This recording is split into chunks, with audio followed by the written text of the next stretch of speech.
I've never made a video before in my van while it's raining at night time. I'm holding a candle in my hand. It's not a real candle, it's one of the candles you can buy from Bunnings Warehouse. The ones you put batteries in.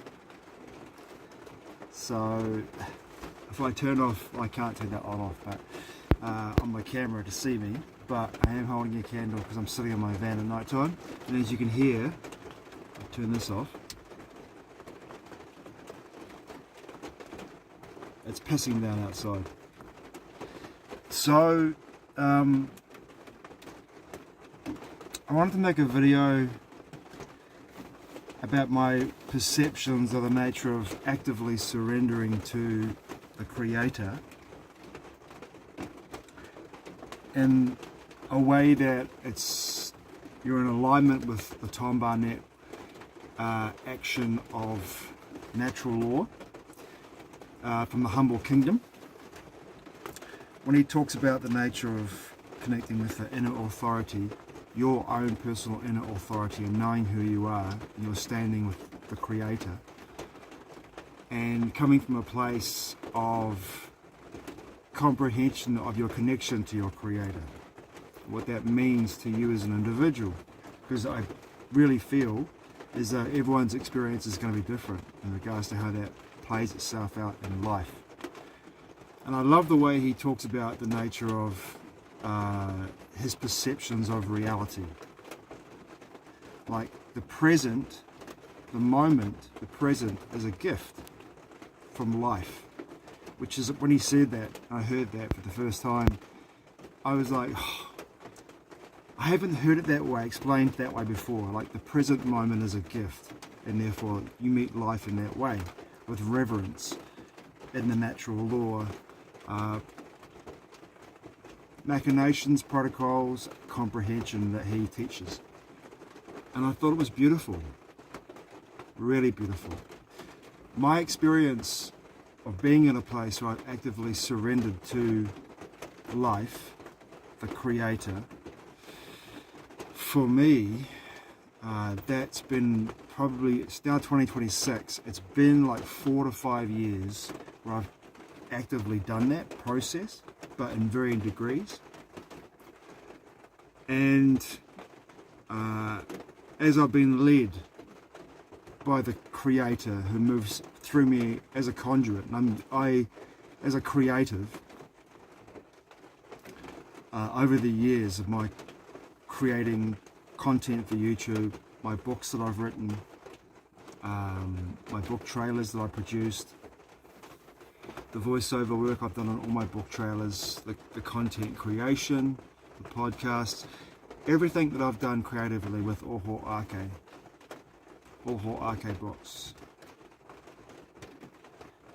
For me, there was always a process of actively surrendering to the force that moved through me that wanted to create that content, and then also having an egotistical drive towards a dream, right?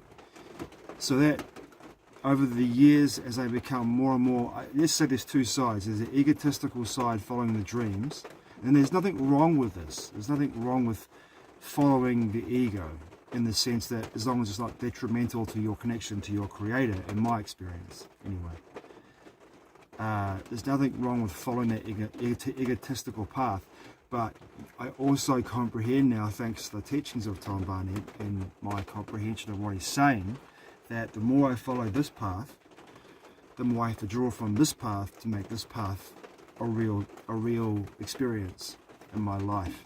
So drawing from my spiritual energy and my connection to my Creator to move forward on this egotistical path means that I'm draining off this energy, loosing off it, the spiritual energy, with my connection to my Creator, to be able to move forward in the egotistical path, which was, for many, many years, since I got back to New Zealand in 2003, my dream, and I don't say this because there's a balance here for me in regards to how this dream plays itself out. My dream has been to travel the world and to go to all the sacred sites that I've written about physically, to travel the world, just to travel.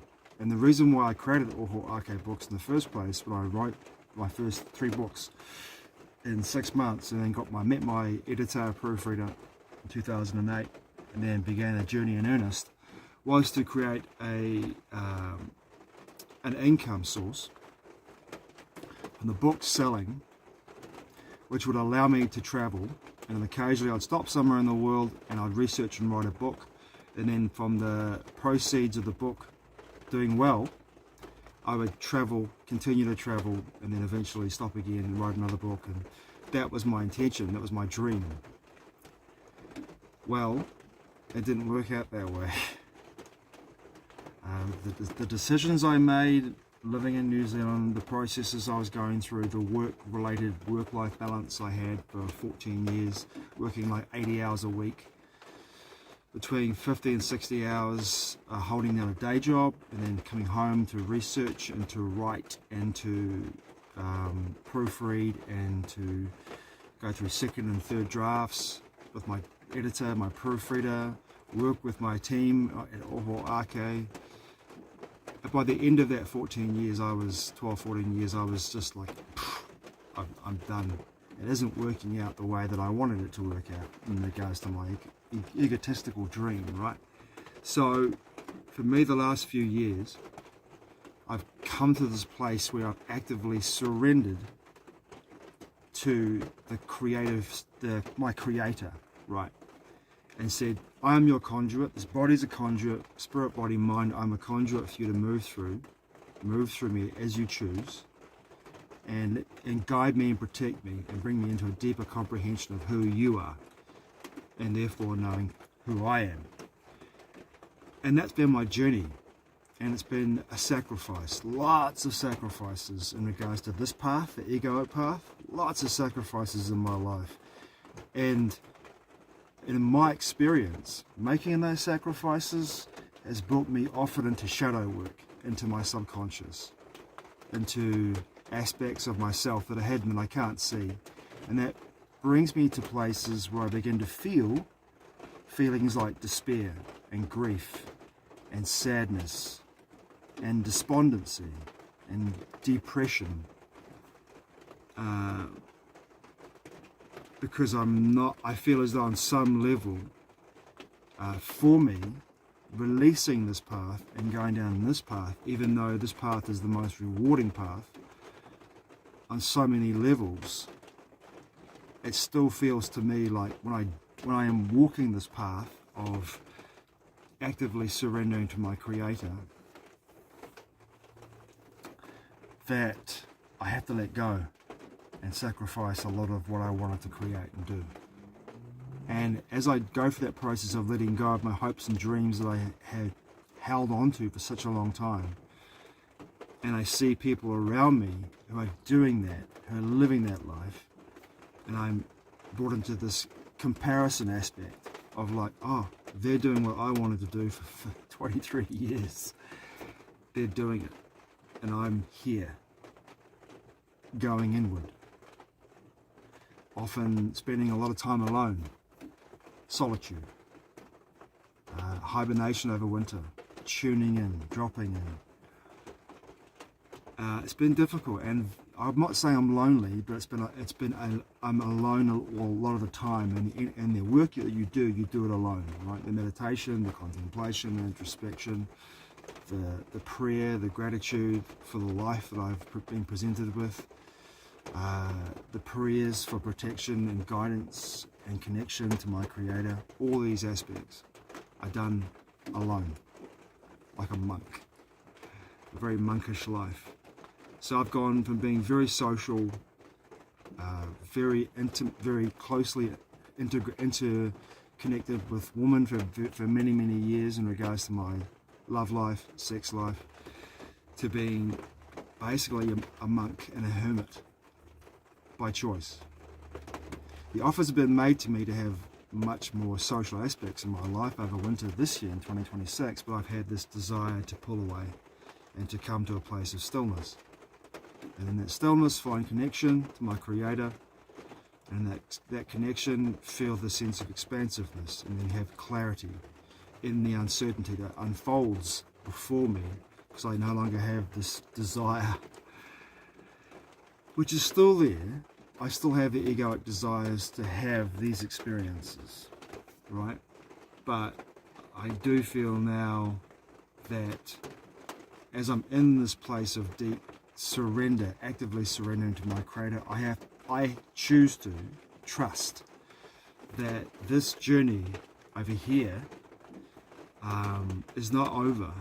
It's just that I will be able to come into it from a different perspective at some point in my life and lead with a different energy when my Creator says to me, yeah, now you've learned, you've incorporated, you've come to know me through yourself enough to realize that when you move forward in this way, you will move forward with a very different perspective than you had if you'd gone and done what you were going to do for the last 23 years, the way that you would have done it years before. But it is, from my experience, that process of letting go of this part of my life, letting go of what drove me, what motivated me, what energy I gave my life to, that form, creating substance from that direction, taking it from here, as Tom Barnett says, from the spiritual side, and taking it over here, and then using that energy over here. Looking back at my life, I can see that, but I can see how this process in my life, the egoic process in my life for such a long time, was moving me quietly and slowly across to this side.